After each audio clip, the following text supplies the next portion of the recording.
جی عزیز ناظرین، آپ دیکھ رہے ہیں پروگرام زندگی سلام. چلتے ہیں اپنے معزز مہمان کی خدمت میں اور بتاتے چلوں ہمارے معزز مہمان جو ہیں وہ کافی خوبصورت کیلیگرافی بھی کرتے ہیں اور ماہر ہیں اس شعبے میں بھی، تو اس حوالے سے بھی گفتگو کریں گے. چلتے ہیں ان سے گفتگو کا آغاز کرتے ہیں. ڈاکٹر احسان اللہ شکر اللہ صاحب ہمارے ساتھ ہیں. سلام عرض کرتی ہوں ڈاکٹر صاحب اور خوش آمدید کہتی ہوں پروگرام میں.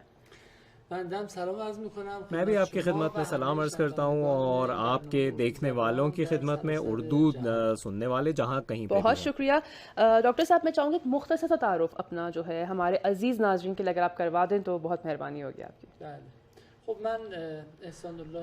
میں احسان اللہ شکر اللہ ہی ہوں. کئی سال ہو گئے ہیں کہ ہندوستان میں، حسین ہندوستان میں وہاں پہ خدمات پیش کرنے کا موقع ملا ہے. میں فارسی زبان کے حوالے سے وہاں پر کام کر رہا ہوں اور فارسی تحقیقات کے مرکز میں سرگرمیاں انجام دیتا ہوں، اور میری ذمہ داری ہے کہ فارسی زبان کے شیرینی کو جو فارسی کے شائقین ہیں ان تک پہنچاؤں، اور ایسی سرزمین پر جس پر 1000 سال سے زیادہ فارسی زبان رہی ہے اور وہاں پر میری سرگرمیاں رہی ہیں.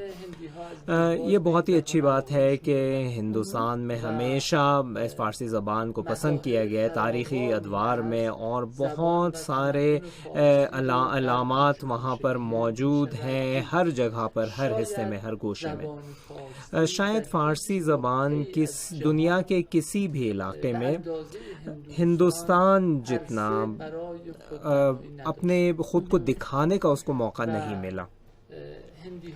ہندوستانیوں کو اس زبان سے اس حد تک لگاؤ تھا کہ تاریخ کے ایک حصے میں بہتر ایرانیوں سے بڑھ کر اور بہتر انداز میں فارسی متون لکھنا شروع کی. مغل دور میں جو فارسی زبان شعراء تھے، چاہے ہندوستانی ہو چاہے ایرانی ہو، ایران سے ان کی تعداد زیادہ تھی، اور جو قلمی نسخے وہاں پر موجود ہیں ہندوستانی، وسیع ہندوستان میں، قدیم ہندوستان میں جو موجود تھے، جو آج کے ہندوستان، بنگلہ دیش اور پاکستان اور حتی افغانستان کے کچھ حصوں پر محیط ہے، جو فارسی زبان میں اس خطے میں فارسی متون پیدا ہوئے ہیں، ملے ہیں، خود ایران سے زیادہ رہیں، ایران کی سرزمین سے زیادہ رہیں. لہٰذا ضرورت اس کی تھی کہ ایسے مرکز کی تشکیل دی جائے تاکہ اس مرکز میں اس پر تحقیقات انجام دی جائیں. یہ فارسی تحقیقاتی مرکز نئی دہلی کے نام سے مشہور ہوا. پاکستان میں بھی اسی عنوان کے تحت یہ کام کیا گیا اور وہاں پہ بھی یہ سرگرمیاں انجام دی گئیں. لیکن فارسی تحقیقاتی مرکز نئی دہلی میں متعدد تحقیقات اور ریسرچز انجام دی گئی ہیں. میں صرف اپنی طرف سے بات نہیں کرنا چاہتا ہوں، آپ بھی اس میں شامل ہوں، تو آپ بھی سوال بہت شکریہ. ایک سوال میں آپ سے پوچھنا چاہوں گی، وہاں پر آپ کی جو خاص ایکٹیویٹیز رہی ہیں اور میں چاہوں گی کہ جو آپ نے خاص کام وہاں پر انجام دیے ہیں تھوڑا بہت ہمیں اس حوالے سے بتائیے تاکہ ہمارے ناظرین اور بہتر طریقے سے جان سکے کہ کس طرح سے آپ کی مختلف سرگرمیاں وہاں پر رہی ہیں.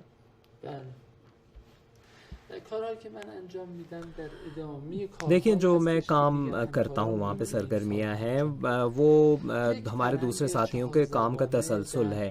ایک ڈکشنری تیار کی گئی تھی، 4 زبانوں پر مشتمل ہے، اور 30 سال پہلے یہ کام شروع ہوا، اور اس 4 زبان پر مشتمل یہ جو ڈکشنری ہے، لغت ہے، یہ اس وقت پروفیسر چندر شیکھر جو ہیں وہ اس کی تدوین کی ذمہ داری انہوں نے سنبھالی ہوئی ہے. یہ فارسی الفاظ، انگریزی، اردو اور ہندی کے ترجمہ اس کا موجود ہے. ہم قاف تک ہم نے اس کو پیش کر دیا گیا ہے، قاف حرف تک بھیجے، اور اب تک 4 جلد اور بچی ہیں، اور اس طرح سے فارسی کے تمام حروف کو ہم اس میں شامل کریں گے. اور یہ بہت ہی اہم اور قیمتی لغت ہوگی جو یقیناً جو لغت نویسی کا جو ایک بہت ہی اہم مجموعہ ہے اس تک پہنچ جائیں گے جو ہندوستان کی سرزمین میں موجود ہے. فارسی کی تاریخ پر اگر ہندوستان میں نظر ڈالی جائے تو کئی روایتیں ملتی ہیں.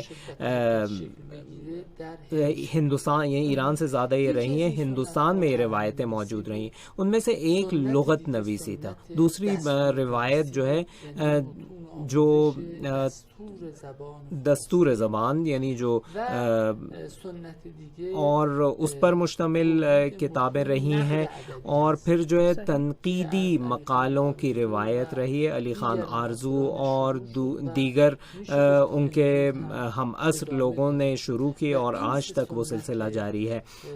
آج یہ تمام روایتیں جو ہیں ایران میں رائج ہونے سے پہلے ہندوستان میں وہ شروع ہوئے. یعنی یہ حصہ جو لغت نویسی کا جو حصہ ہے وہ آریان جو لغت ہے اس کے مطابق ہم لوگ اس کو آگے بڑھا رہے ہیں. تنقید نگاری کے سلسلے میں جو کام انجام دیا جا رہا ہے, اس مرکز میں ایک جریدہ تیار کیا جاتا ہے قند پارسی کے نام سے. وہ حافظ کے ایک بہت ہی مشہور شعر سے اس کو اقتباس کیا گیا ہے. شکر شکن شوند ہمیں توتیان ہند زین قند پارسی کے بے بنگال میراوند. اس میگزین میں, اس جریدے میں فارسی تاریخ و ادب کے سلسلے میں گفتگو ہوتی ہے اور اس میں تشریح اس کی جاتی ہے اور تحقیقات پیش کی جاتی ہیں. ایک اور کام جو فارسی تحقیقاتی مرکز میں انجام دیا جا رہا ہے وہ فہرست تیار کی جا رہی ہے جو ہندوستان کے مختلف کتب خانوں میں قلمی نسخوں کے موجود ہے. آپ کو معلوم ہے کہ بر صغیر ہندوستان پاکستان میں اس کی تعداد کہیں زیادہ ہے اس سے, یعنی تصور سے کہیں بالاتر ہے. حتیٰ وہاں پہ جو نجی کتب خانے ہیں یا حکومتی ریاستی اور حکومتی کتب خانے ہیں وہ وہاں پر بڑے پیمانے پر قلمی نسخے ایسے موجود ہیں جو فارسی زبان میں ہیں, اور فارسی تحقیقات کے مرکز میں ان کو پہچاننا, شناخت کرنا اور فہرست نویسی اس کی جاری رہتی ہے, اور بہت بڑے پیمانے پر فہرستیں تیار کی جا رہی ہیں.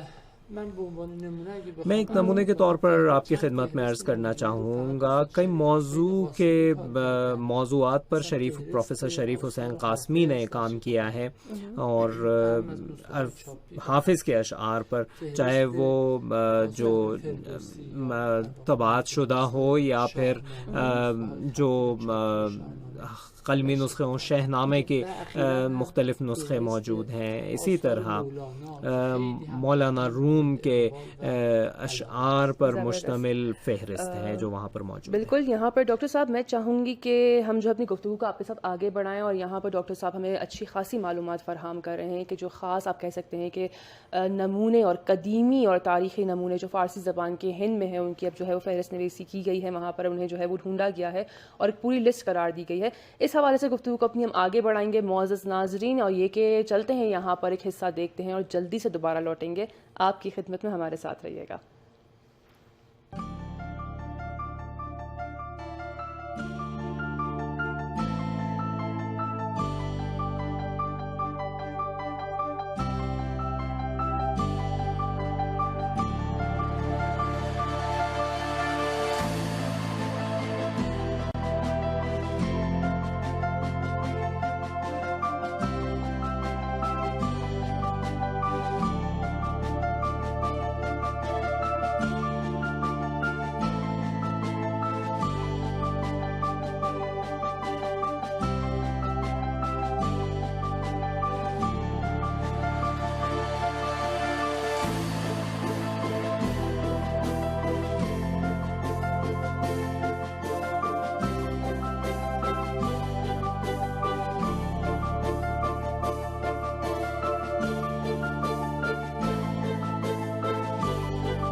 عزیز ناظرین، آپ دیکھ رہے ہیں پروگرام زندگی سلام. نہایت ہی حسین اور دلچسپ گفتگو یہاں پر ہمارے ساتھ چل رہی ہیں. ہمارے ساتھ ڈاکٹر احسان اللہ شکر اللہ صاحب ہیں، اور یہ کہ اسکالر ہیں فارسی زبان کے. خود خانہ فرہنگ میں جو ہے یہ فارسی زبان سکھاتے ہیں اور پڑھاتے ہیں. وہاں پر چلتے ہیں، گفتگو کو آگے بڑھاتے ہیں. ڈاکٹر صاحب، میں چاہوں گی کہ اپنی گفتگو کو مکمل کرنے کے بعد ایک میرے خیال سے بہت ہی حسین تجربہ آپ کا رہا ہوگا ہندوستان میں، جو تھوڑے بہت اگر آپ کہہ سکتے ہیں کہ وہ یادیں یا خاص کوئی تجربہ جو آپ کا رہا ہو وہاں کے فرہنگ اور ثقافت کے حوالے سے اور یہاں سے، تو ہمارے ساتھ شیئر کرنا چاہیں گے آپ؟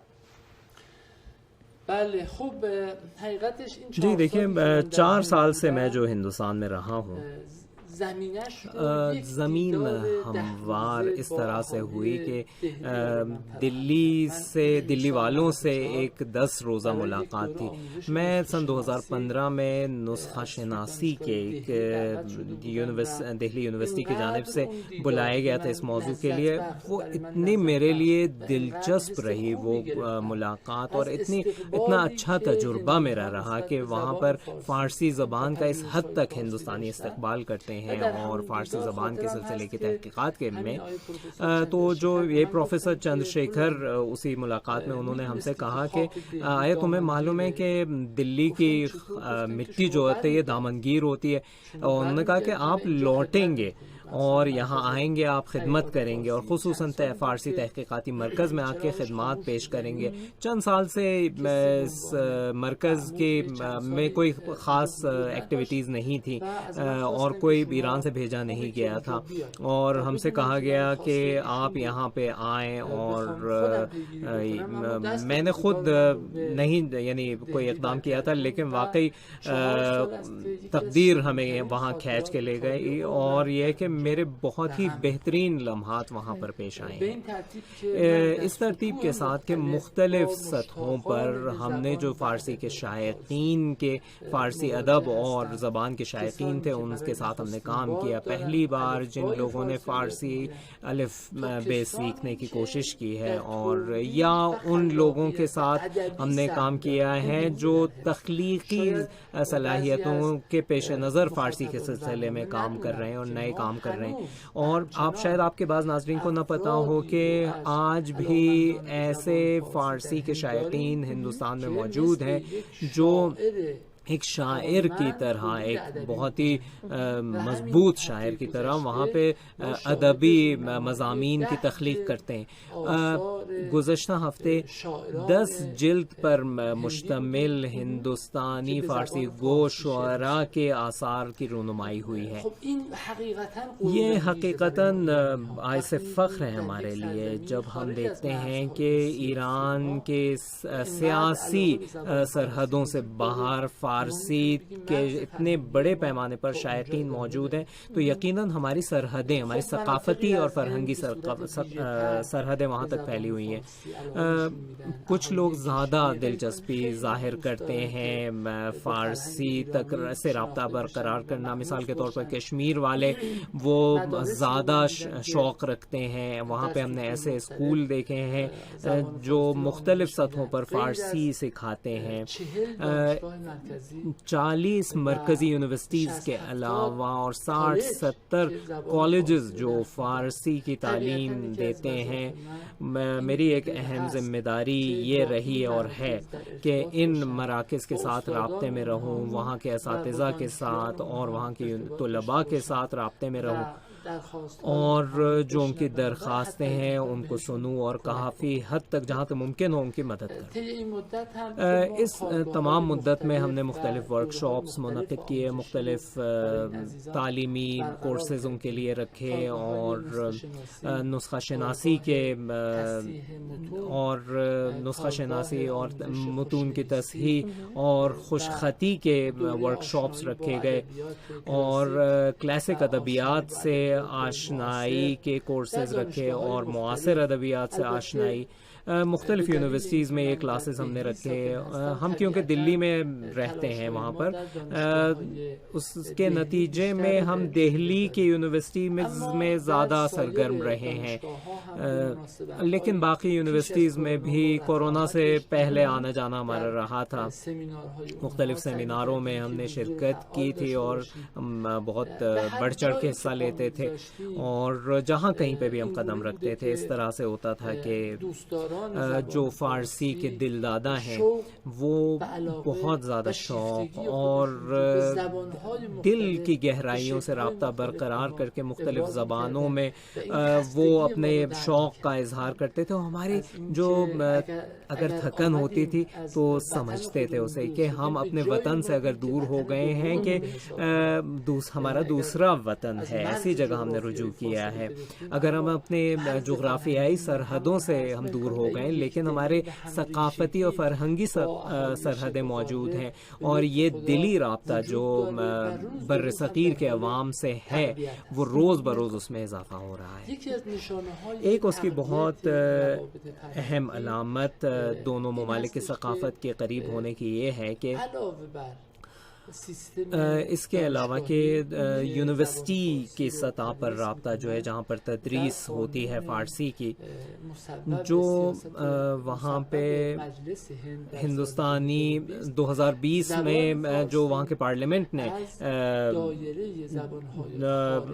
قانون پاس ہوا ہے کہ فارسی زبان کو غیر ملکی زبانوں سے نکال کر ہندوستان کی کلاسک زبانوں میں اس کو شامل کر دیا گیا. میں شکریہ ادا کرنا چاہوں گا اور ان دانش مندوں اور سیاست دانوں کا کہ بہت ہی ذہانت پر مبنی انہوں نے یہ فیصلہ کیا کہ تاریخی اور فرہنگی اور ثقافتی تعلقات کو بہتر طریقے سے اپنے عوام کو پہچانوانے کی کوشش کی. اب جس میوزیم سے رجوع کریں آپ کو بہت بڑے پیمانے پر ایسی اشیاء ملیں گی، ایسے وسائل ملیں گے، مٹی کے بنے ہوئے برتن ملیں گے یا دستکاری کے نمونے ملیں گے جن پر فارسی میں کتبے لکھے ہوئے ہیں اور فارسی میں ان پر لکھا ہوا ہے. بہت سارے ایسے نسخے موجود ہیں. تاریخی بنائیں اور عمارتیں موجود ہیں، ان پہ جو کتبہ لکھا ہوا ہے اور اس پہ لکھاوت ہے وہ فارسی میں ہے. یعنی آج بھی بر صغیر کے ساتھ ہمارے بہت مشترکہ نقاط موجود ہیں. حالانکہ بہت سارے سامراجی طاقتوں نے کوشش کی ان تمام برسوں میں کہ ان دونوں قوموں اور جن کی جڑیں ایک ہیں ان دونوں کے بیچ دیواریں کھڑی کریں، لیکن ہم دو ایسے درختوں میں کی طرح ہیں جن کے بیچ اگر دیوار بیچ میں ان کے کھڑی کر دی جائے پھر بھی ان کی جڑیں آپس میں مل جاتی ہیں اور ہمارے شاخیں جو ہیں وہ بھی ایک دوسرے تک پہنچ جاتی ہیں اور ایک دوسرے کے پھل سے ہم ایک دوسرے استفادہ کر سکتے ہیں. بالکل نہایت ہی خوبصورت طریقے سے آپ نے جو ہے بیان کیا اس چیز کو کہ شاید دو مختلف درخت ہوں لیکن ہماری جڑیں جو ہیں وہ آپس میں جڑی ہوئی ہیں اور بہت گہرائی سے ساتھ میں جڑی ہوئی ہیں. گفتگو ہم جاری رکھیں گے. یہاں پر دو سوال بھی ہیں انشاءاللہ جو ہے ہم ڈاکٹر صاحب سے ضرور پوچھیں گے. آپ دیکھیے یہ حصہ، اس کے بعد لوٹیں گے آپ کی خدمت میں ہم.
خوبصورت ایران اور کردستان کی آپ نے سیر کی. یہاں پر ناظرین خوش آمدید کہتی ہوں. میں وقت ضائع نہیں کروں گی کیونکہ گفتگو کا آخری حصہ ہے. ڈاکٹر صاحب دو سوال آئے ہیں، میں دونوں کو اکٹھا پوچھتی ہوں آپ سے.